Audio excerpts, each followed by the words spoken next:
Hey, what's up guys? This is Anthony from Anthony's Customs, and for this review, we are looking at the McFarlane Toys DC Multiverse Superman Hush version, 85S. I'm guessing it's an anniversary version, which I've been requested to review by many of you guys, and I figured what the heck, I might as well. It does seem to be one of the better versions of Superman that Todd has released. Is it very good though? Well, we're gonna find out. There are definitely some nice things about it, for sure. And then there are definitely some things that are stinky doggy poo-poo. So we're gonna cover all of that. So let's go ahead and get this guy off the stand and take a closer look. Alrighty, before we get into the figure, let's take a look at my package. It is just the standard front McFarlane package. Nothing special other than this little 85 Superman logo. Same thing on the side. Same thing on this side. And then on the back, it is all artwork again, which is fine, but I don't know if anybody needs a bunch of artwork on the back of the package. You guys can let me know how you feel about that.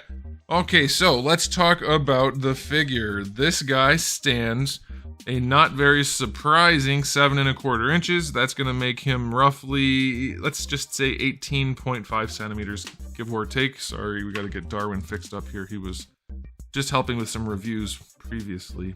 All right, so it is definitely to scale, because Darwin's a 1/12 scale. This guy is 7-inch, which is not that scale. Okay, so question of the day.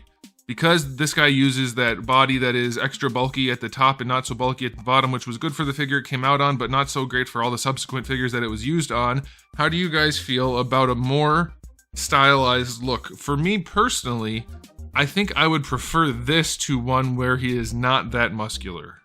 I'll take one that's slightly weird looking, but extra comic-y, extra cartoony, extra stylized, over one that is not. So this is okay by me, especially for Hush. I think it's all right.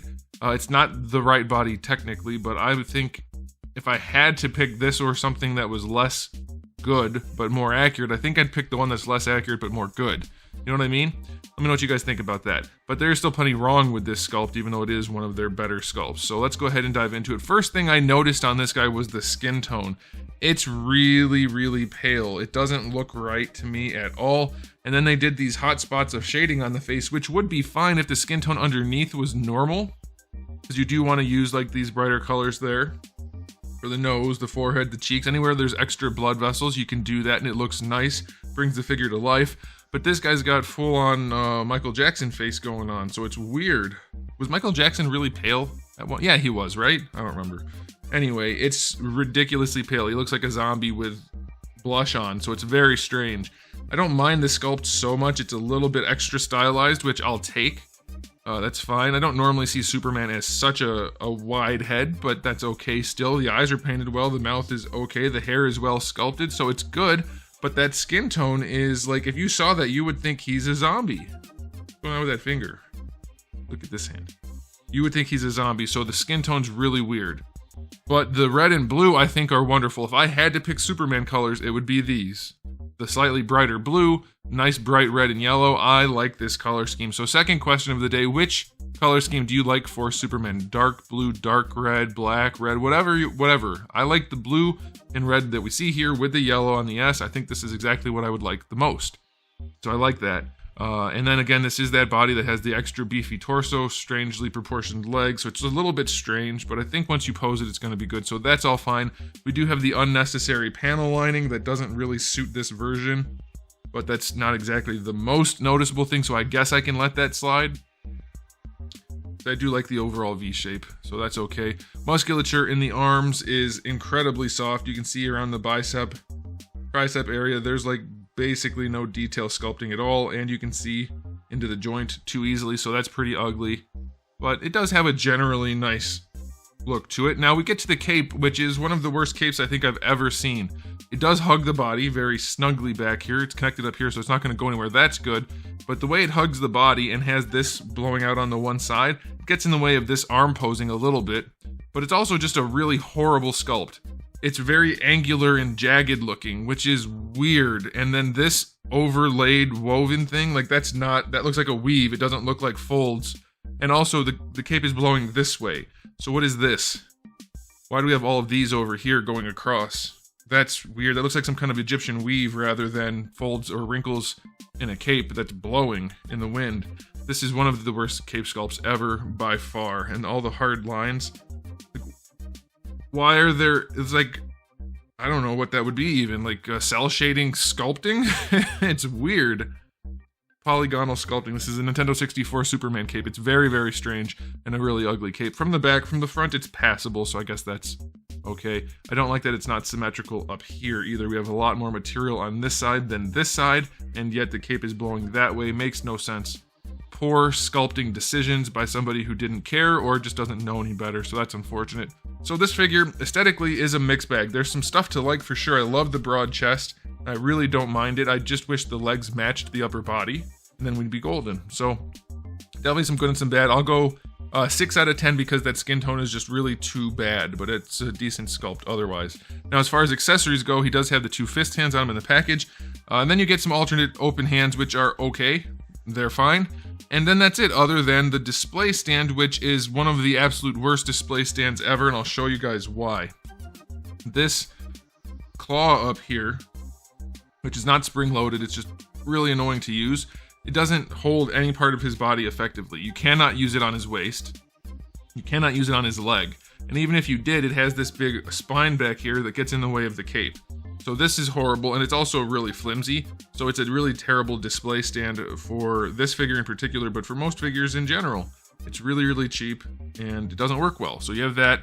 And then lastly, you have the trading card, which you already saw in the back of the box, which is fine. That does show more or less the squarer jaw and bigger upper body. That's fine. But the bottom half of the body only looks small here because of the foreshortening. Doesn't really match the figure. So whatever. So accessory-wise, 2 out of 10 for some hands and a stand that doesn't work. Now, as far as articulation goes, it shouldn't be too much of a surprise since we've seen this body before, but we'll run it anyway. He can look up. He can look down. He can lean side to side and rotate. It's a double ball peg. Not the best example we've seen, but you do get some nuance posing.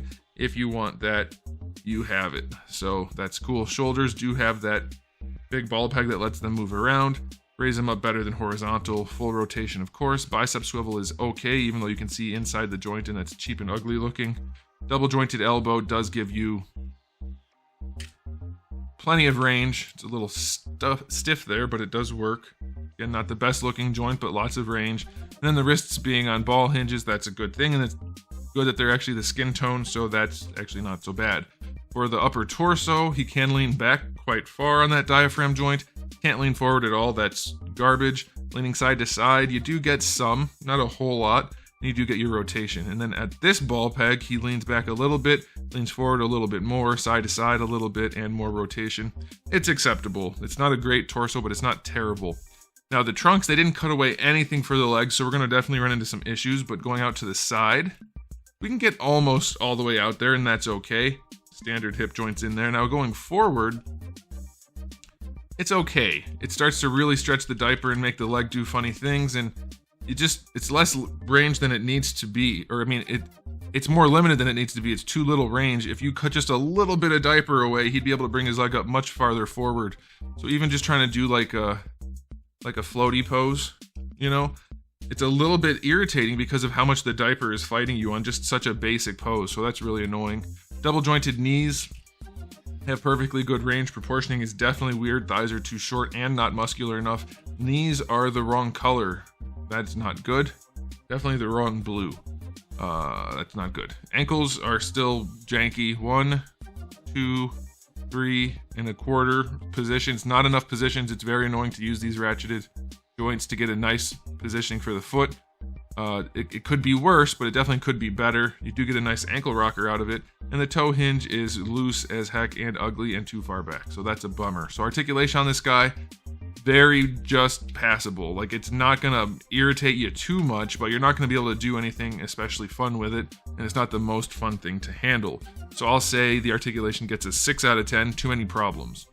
And now it's time for the final verdict after we do a cake rating. And this guy has just the very most necessary littlest bit of cake. It's like a 1 out of 10 on the cake scale. It's very little cake. Just enough to say there is cake. Alright, time for a final verdict. Unfortunately, McFarlane has not made too many very good Superman figures, so this is one of the better of the bunch, but it's sorely lacking and still leaves lots of room for improvement. So It's fine. If you like the bigger build and don't mind the skin tone, then go ahead and grab it. If you like the colors, you know, that's a good thing, but the skin tone is definitely a drawback and the ugly cape is a problem. And the weird body is not great, though it's not as terrible as I think some people make it out to be. I'm going to give this guy an overall rating of, it would be a 7, but because of that skin tone, which is a big deal, he's only going to get a 6 out of 10. It's just not good enough to have Superman looking like some kind of weird zombie with makeup on. So, there it is, guys. Let me know what you think in the comment section below about the figure, and as far as the review goes, let me know by giving it a thumbs up or a thumbs down. But thanks for watching. If you haven't subscribed, you might want to. I have new videos almost every single day, and thousands already on the channel, so make sure you come back for all of that. And in the meantime, keep collecting.